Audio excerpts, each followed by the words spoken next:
Madzulo abwino alero lachitatu ndi nthawi ya nkhani kuchokera kuno ku MBC. Muli ndine Aida Chwaya ndi mzanga Yulin Lemponda.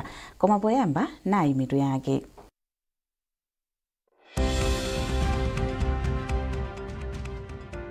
President Dr. Lazarus Chakwera wapempha mafumu a mchigawo cha kummawa kuti apitilize kulimbikitsa mtendere m'madera mwawo pamene dziko lino likukumbukirabe zowawa zomwe likudutsa. Wachiwiri kwa mtsogoleri wa dziko lino Dr. Michael Usi wapempha anthu ogwira ntchito mboma kuti adzigwira ntchito modzipereka pofuna kukwaniritsa masomphenya a Malawi 2063. Ndipo mu nkhani za masewero timu ya FCB Nyasa Big Bullets yasuntha pa mndandanda wa matimu mu mpikisano wa TNM kufika pa nambala 5 pomwe yagonjetsa timu ya Fomo ndi zigoli zitatu kwa adu.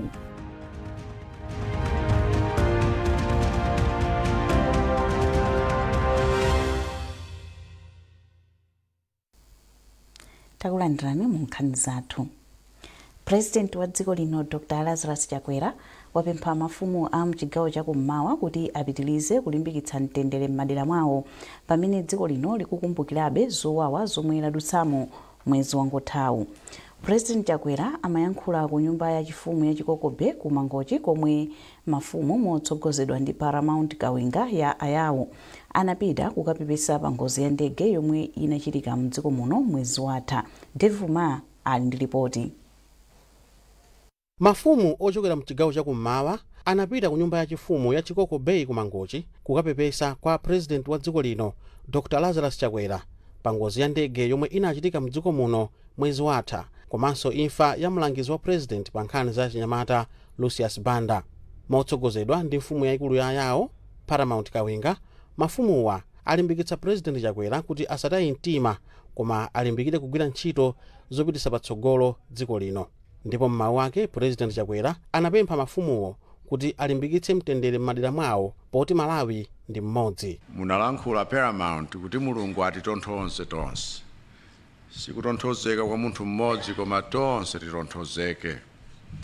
Ndipo ndizoonadi zimakhala ngati mzako wokondedwa pa banja wapita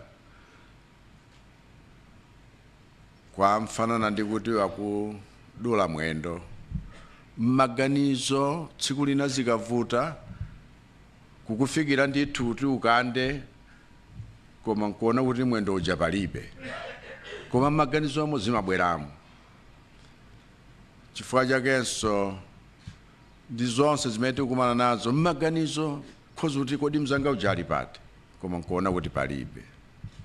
Chimenechi chititengera nthawi, ndipo ndikuthokozeni kuti ngakhale mubwera kundipepesa chotere mabanja wonse okhudzire waja tisasiyense kuwapepesa. Tipitirize kuwalimbikitsa, tipitirize kuwapatsa chiyembekezo kuti tikhoza kusunganabe ngakhale izi zachitika. Chifukwa monga mwalankhulira Paramount, miyambo ndi mkhalidwe zimasiyana, koma muli monsemo popeza ndife Malawi aliyense akhoza kudziwa kuti uyu walira mzake, uyu walira mzake, uyu walira mzake. Ndiye tiyeni tilirane koma kulirana mopatsananso chiyembekezo kuti wana wathu na adzukulu athu akhoza kupitirirabe ndi moyo woyang'ana zamawa kuti Mulungu atithandize. Dr. Chakwera analimbikitsanso mafumuwo kuti boma lake layika ndondomeko zotukula mafumu komanso achinyamata monga nkhani za ngongole kuti apititse patsogolo miyoyo yawo. Nduna ya zamaboma ang'ono a Richard Chimwendo Banda anati kunali kofunikira kuti mafumuwo akapepese kwa President Chakwera monga mmene chikhalidwe chathu timakhalira. Mafumuwa anabwera kudzapereka uthenga wa chipepeso kwa President, First Lady komanso kwa Madam Mary Chilima ndi family komanso dziko lonse la Malawi. Iwowa anabweranso kudzatsimikizira President kuti akhala kupitiriza kugwira ntchito zachitukuko kwachita support mu nyengo yawo imene anakambira naponso zinthu ziwiri zitatu zokhudza chitukuko maboma awo a Zomba, Machinga, Balaka komanso Mangochi. Mawu ake mfumu yayikulu ya yawo Paramount Kawinga anati nkofunikira kuti pamene anthu ali ndi ufulu oyankhula zakukhosi azindikirenso kuti mawu amapasula koma mtendere ndi omwe uli ofunika. Mutati muone lero lino Amalawi tikulankhula zambiritu poti ufulu uli ponse andikupanda kupirira mwina munthu utha kuzimangirira kumene ngati akukunena iweyo. Koma zonse zija president ndi pamene akukhazikitsa mtendere kuti iya pamene tikulira maliro athu tiyeni mafumu tiwauza anthu athu kuti azilira mwamtendere komanso azitha kumaganiza kuti china chilichonse chimachitika ndi Mulungu. Mafumuwa anachokera mchigawo chonse chakummawa kumwe kuli Kuzomba, Machinga, Balaka komanso Mangochi. Ena momwe anafika ndi mkulu oona za mafumu a Charles Makanga komanso wapampando wa chipani cha MCP mchigawo chakummawa a Foster Ntandama. Dave Umar, MBC, Mangochi. Wachiwiri kwa mtsogoleri wa dziko lino Dr. Michael Usi wapempha anthu ogwira ntchito mboma kuti adzigwira ntchito modzipereka pofuna kutukula dziko lino mogwirizana ndi masomphenya a Malawi 2063. Dr. Usi ayankhula izi atayendera mwadzidzidzi ntchito zingapo za mboma la Chikwawa kuphatikizapo chipatala cha pa boma la Chikwawa komanso maofesi a khonsolo ya bomali. Secret Segula wadza ndi zambiri. Poyamba Dr. Usi anafikira ku maofesi a khonsolo ya boma la Chikwawa kwamafuna aone nthawi yomwe anthuwa amafikira malo ogwira ntchito ndi magwidwe awo a ntchito. Kenaka Dr. Usi anapita ku chipatala cha boma la Chikwawa koma anakumana ndi mkulu wa zaumoyo mbomali kuonjezera kuchereza odwala. Mawu awo iwo ayamikira DC wa mbomali Anadine Kamba komanso mkulu woona zaumoyo mbomali Dr. Grace Momba kamba kusunga nthawi komanso kugwira ntchito mozipereka. Dr. Usi ati ichi ndi chitsanzo chabwino kwa anthu omwe amayang'anira ndi kugwira nawo ntchito. Funa kuti tione kuti nthawi ikusungidwa bwanji chifukwa ndizodziwika kuti ku Malawi kuno anthu ambiri sitimasunga nthawi. Ndiye Malawi aliyense amafuna kukhala moyo wabwino. Ndiye pasapezeka ogwira ntchito mboma amene akupangisa moyo wa Malawi kusakhala bwino kumva kupweteka. Ma project ambiri maofesi amene sakupita kwa anthu. Chifukwa ogwira ntchito mboma ina amangokhala kuti ndizapanga mawa, ndizapanga mkucha. Pali anthu ambiri amagwada siku ndi siku kupempha Mulungu kuti apase ntchito. Ena ntchito ali nayo angoyiseweresa. Dr. Usi alangizanso adindo a boma kuti azikhala machawi pogwira ntchito zawo kuti dziko lino likwere. Tinapita ku sukulu kuti tiziganiza. Tinapita ku sukulu kuti tiziona vuto nkuona kuti okay, boma apa silingathe kupereka ndalama.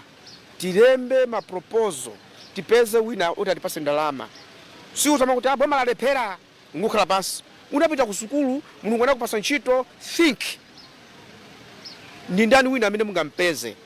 Ndiye ndasangalala kwambiri kuti kuchikwawaku a DC anabwera nthawi yabwino, akudziwa chimene akuchita, komanso kuchipatalako manesi andipasa chidwi kwambiri. Nkhani za matendazo akuzilongosola bwinobwino, komanso akuyang'anira ana. Ndiye ndinachita na chidwi kuti izi zinakhala choncho. Atachoka ku malo awiriwa wachiwiri kwa mtsogoleri wa dziko lino anayimanso pa malo a zamalonda apathabwa pomwe anacheza ndi anthu ochita malonda osiyanasiyana.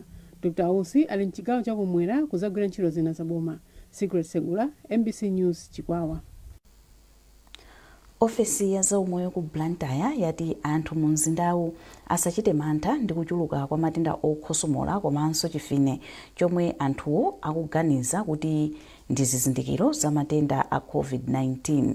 Poyankhula ndi wailesi ya MBC, mkulu woona za umoyo ku Blantyre Dr. Gift Kawalazira wati kuchuluka kwa anthu omwe akudwala chimfine komanso kukhosomola ndikamba ka nyengo yozizira yomwe ikuchitika mu mzindawu. Charles Pensulo walemba ripoti ili. Kuyambira mwezi watha anthu ochuluka mu mzinda wa Blantyre akhala akudwala matenda okhosomola komanso chimfine zomwe ena akuganiza kuti nkutheka matenda a COVID-19 ayambiranso. Titayendera mu mzindawu, MBC inapeza kuti zipatala zina zikulandira anthu oposa 70 odwala chimfine komanso kukhosomola pa tsiku limodzi.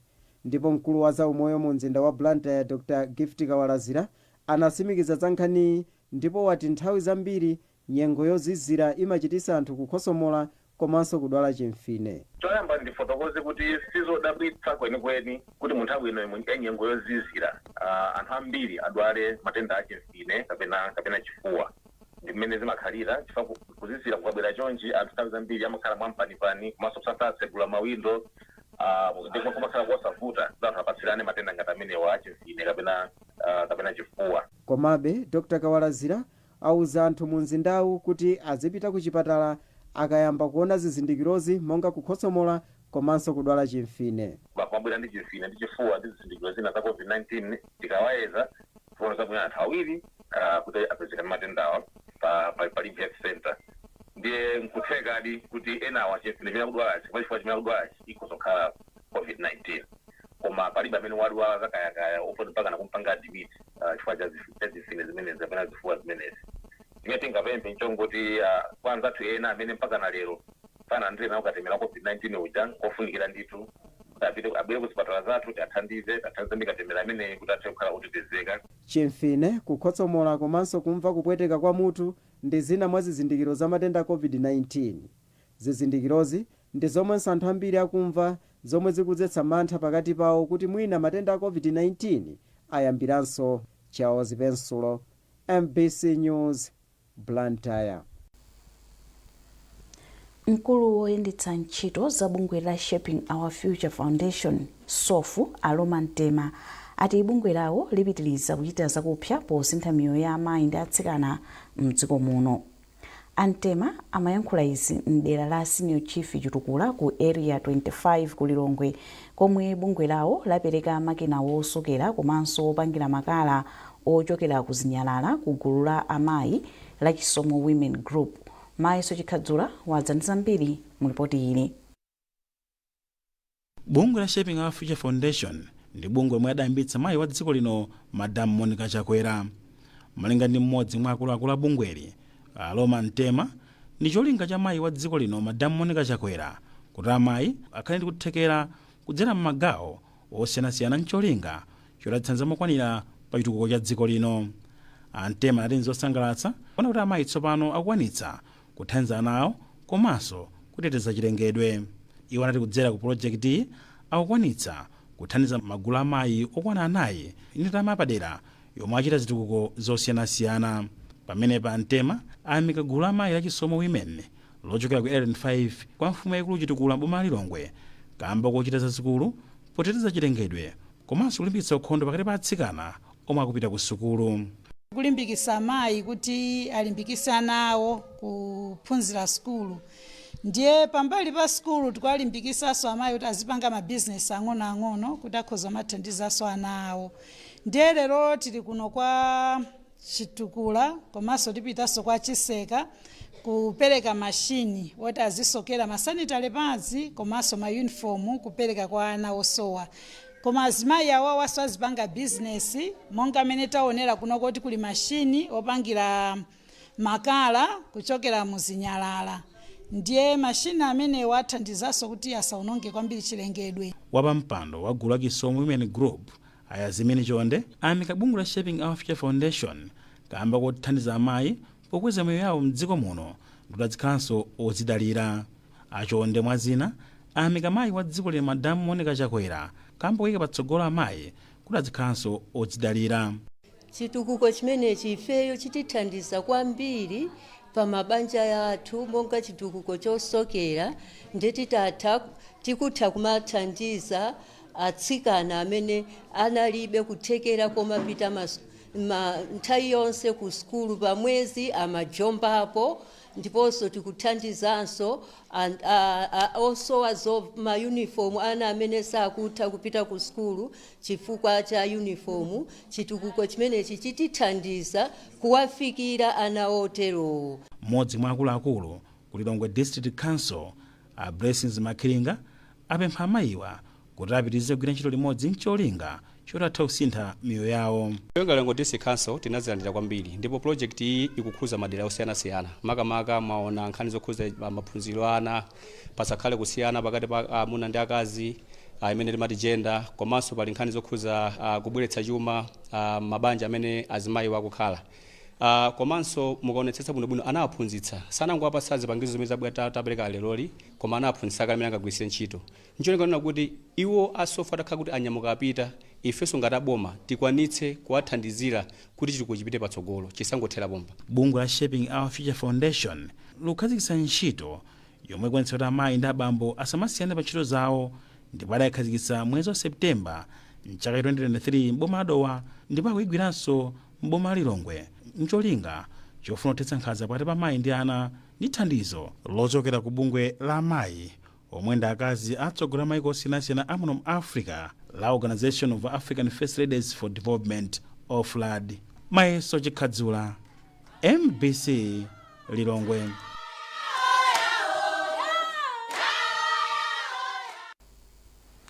mukuonera nkhanizi kuchokera kuno ku MBC. tentonenso mitu yake. President Dr. Lazarus Chakwera wapempha mafumu a mchigawo chakummawa kuti apitilize kulimbikitsa mtendere m'madera mwawo pamene dziko lino likukumbukirabe zowawa zomwe likudutsa. Wachiwiri kwa mtsogoleri wa dziko lino Dr. Michael Usi wapempha anthu ogwira ntchito mboma kuti adzigwira ntchito modzipereka pofuna kukwaniritsa masomphenya a Malawi 2063. ndipo mu nkhani za masewero timu ya FCB Nyasa Big Bullets yasuntha pa mndandanda wa matimu mu mpikisano wa TNM kufika pa nambala 5 pomwe yagonjetsa timu ya Fomo ndi zigoli zitatu kwa adu.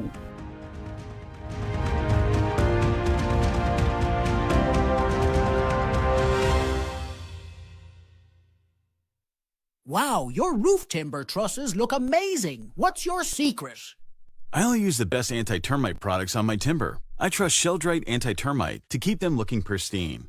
Sheldrite has a special formula that provides deep nourishment to the wood, protecting it from termites and other wood-boring insects. And the best part? It lasts longer than other brands. And it is also available in a colorless variant. See this? With Sheldrite, the liquid penetrates deep into the wood. But with this other brand, it barely covers the surface. Don't settle for cheap products. Choose Sheldrite. It's the premium choice. Sheldrite, the very best.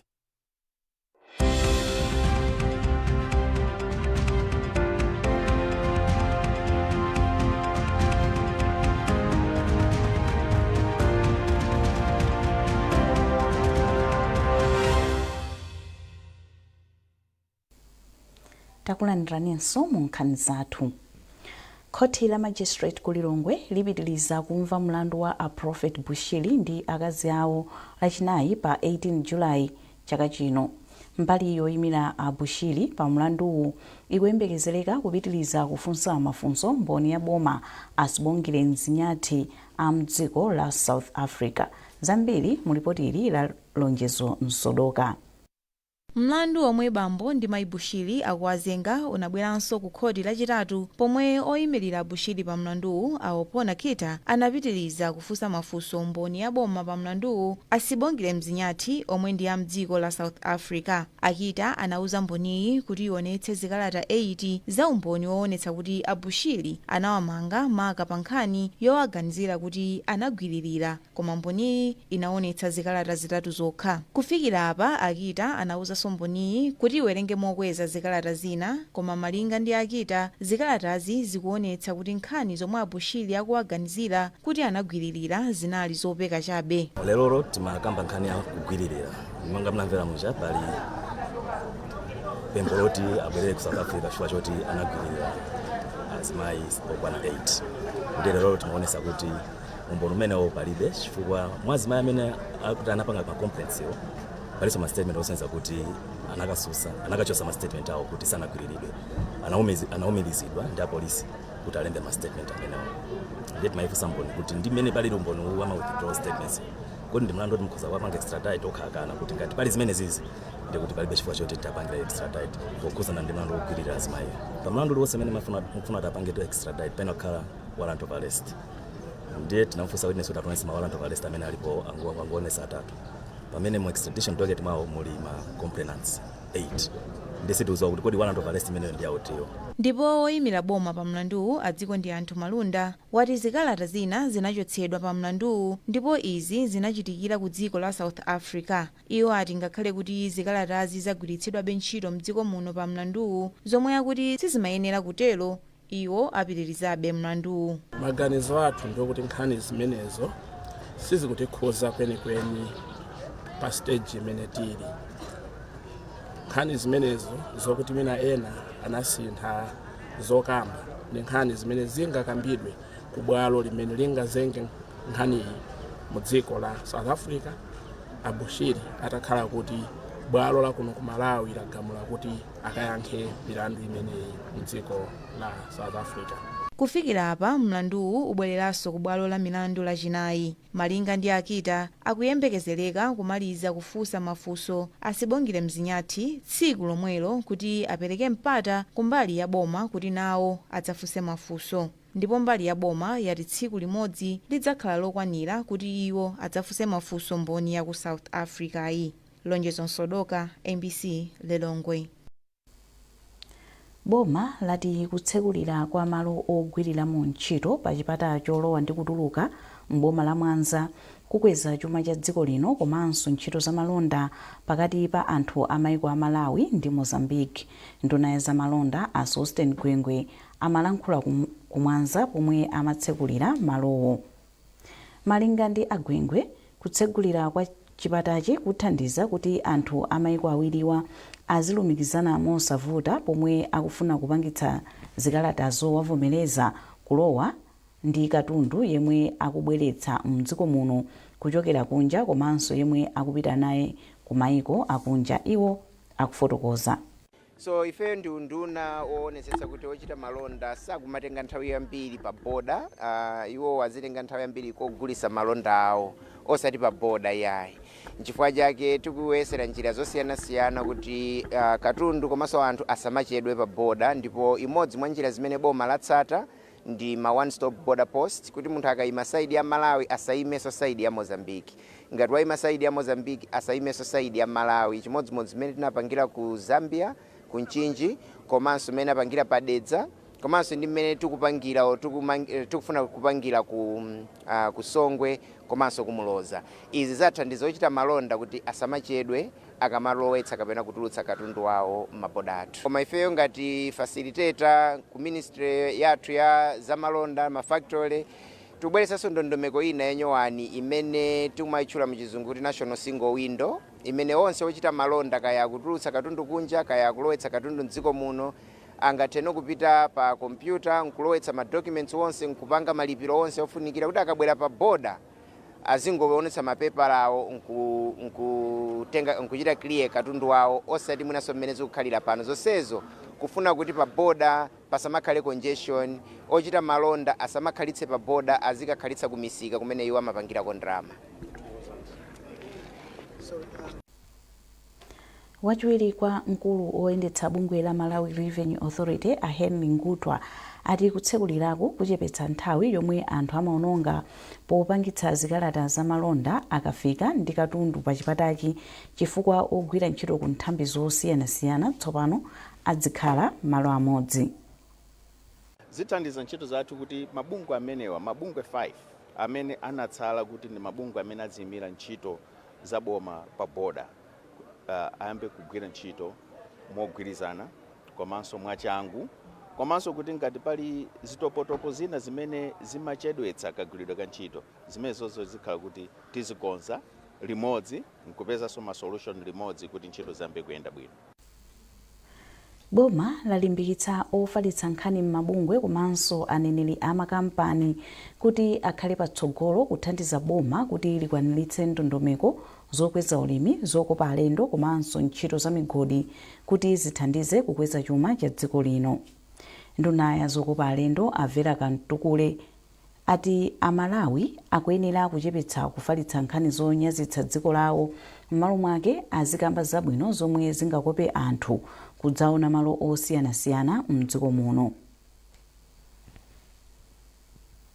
Iwo ayankhula izi mu mzinda wa Lilongwe komwe bungwe la Public Relations Society of Malawi limakondwerera tsiku la ofalitsa nkhani m'mabungwe ndi makampani. Zambiri mu lipoti ili la Yamikani Simtowe.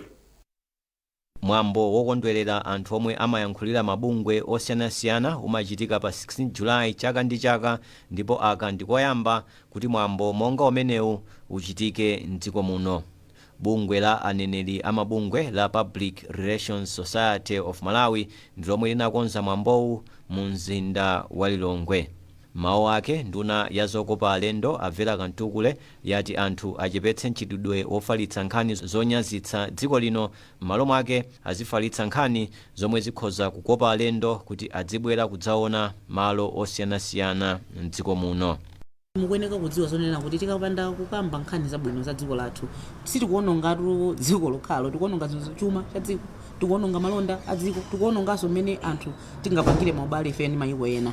Zimatengera kunena kuti anthu akamaganizira za Malawi kuona chani, ndiye muone kunena kuti tukangopita pa intaneti kungopanga Google Malawi zimene zikubwera za negative zokhazokha. Palibe munthu amene angafuna kuti akapange nafe associate, palibe munthu amene angafuna kuti apange nawo malonda, palibe munthu amene angafuna kuti abwere ku dziko ngati imene aliyesa kungokamba zoyipa za zimenezozo. Ndene ndimanena kuti Mulungu anati sanalakwitsa, Mulungu samalakwitsa, anatipanga ife kuti tikhale anthu aku Malawi kunoko, ndiye ife tikugwisa bwanji udindo umenewo kapena danga limene Mulungu anatipatsa kuti kondera amene Mulungu anatipondera kuti ife tikhale anthu aku Malawi. Tikugwisa ntchito bwanji, tikumatenga bwanji zinthu zimene ziyazo kumalingiza za dziko lathu. Ndiye tikuyeneka kuziwa zonena kuti umene ndi udindo umene Mulungu anatipatsa, onena kuti ndi dziko limodzi lokha tiliyankhulire zabwino, tiliyankhulire zonena kuti tikhoza kuchita bwino.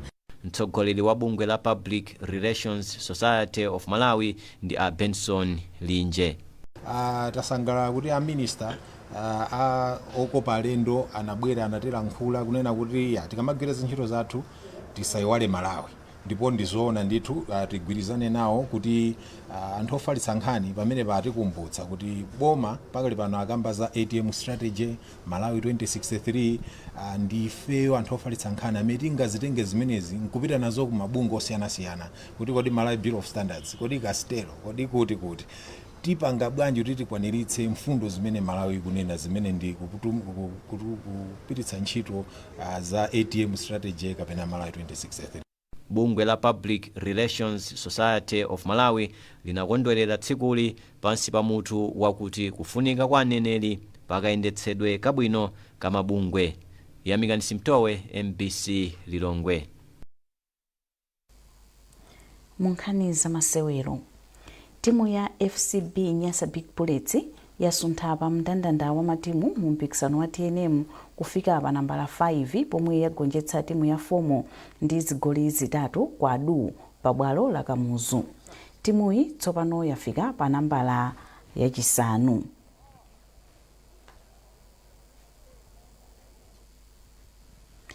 Ndipo pomaliza nkhanizi nayinso mitu yake.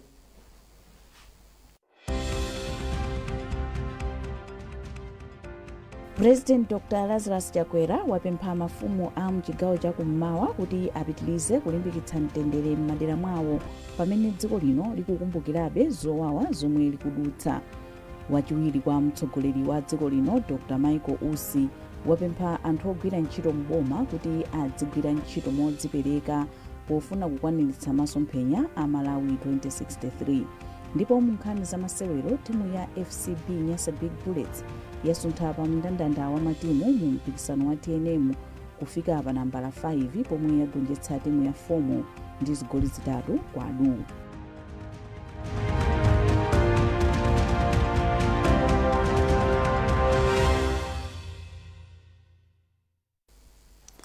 Pezani zambiri pa mbc.mw, MBC Digital, tsamba la Facebook, Instagram ndi X.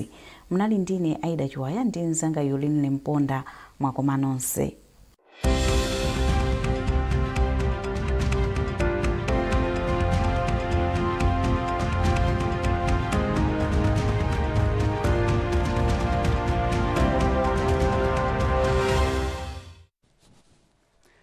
Mwanonse madzulo ano nyengo yosisira kwambiri inaliponso lero mbanda kucha madanga pa mdziko muno oti madikena tsika kulekeza cha 9 kudedza bwa ndege la Nzuzu kuchitedze komanso bwa ndege la Kamuzu ku Lilongwe unazisa ndi matikona 10 ku Kasungu, 11 kumakoka kuzomba komanso ku Nkhalabe mwa madera ena. Nyengo tentha komanso ya dzuwa tembize mawa masana madambiri komanso zakhala kwa changululu ndithu ndipo siku uno ndi mabanda kucha mawa kuzasizira kwambiri madaso ochuluka. Izikhe imwe ifa mdziko muno mfika mphepo kumazula pa nyontho ochepa kumayika mu nyanja ya India fika madambira kuno kwathu kulisa madambiri kuzikhala kwa mitambo komabe usiku ndi mabanda kucha kuzira ndithu pamene masana kusikhala kwa dzuwa nyengo tentha. olusiku uno madambi okha opanda mitambo komanso kuzira madayikhayo kumpoto pakati komanso kumwera kwa dziko lino. Kuziza uzakhala fika wachimake mawa madikitso ambiri chama 10 kunzuzu kulumphi kasungu kunchinji kulonge kuzazani matikona 15 madambiri amphere mwa nyanja 17 kuchikwawa ndi kunsanje. Nyengo adzuwa ikuyembezeka mawa madera ochuluka ayikacha kumpoto phere mwa nyanja ikocha pakati komanso kumwera kwa dziko lino. Kuzatentha mawa chakumasana kwambiri kwa Ngabu ndi kunsanje matikona 32 kuzatentha matikona 30 madambiri amphere mwa nyanja monga kumangochi kusalima kukhotakota kulikoma komanso khalonga. Komabe ingofunda pang'ono yombezeka kunzuzu ndi kulumphi ndi matikona 23. Dzuwa lizapitira kuomba mawa chakumasana komanso zakhala cha ngululu madera ochuluka ayikacha kumwera ikacha pakati phere mwa nyanja komanso kumpoto kwa dziko lino. Dalikafika mkucha uno lachisanu nyengo adzuwa imene izapitatu madambiri amdziko muno komabe mabanda kucha kuzazira ndithu monga kulilongwe matikona 12 14 kuphalombe nthawi mwanso kuchikwawa kuzangosira pang'ono matikona 18. Pale pano zengo zomwezi usiku wabwino.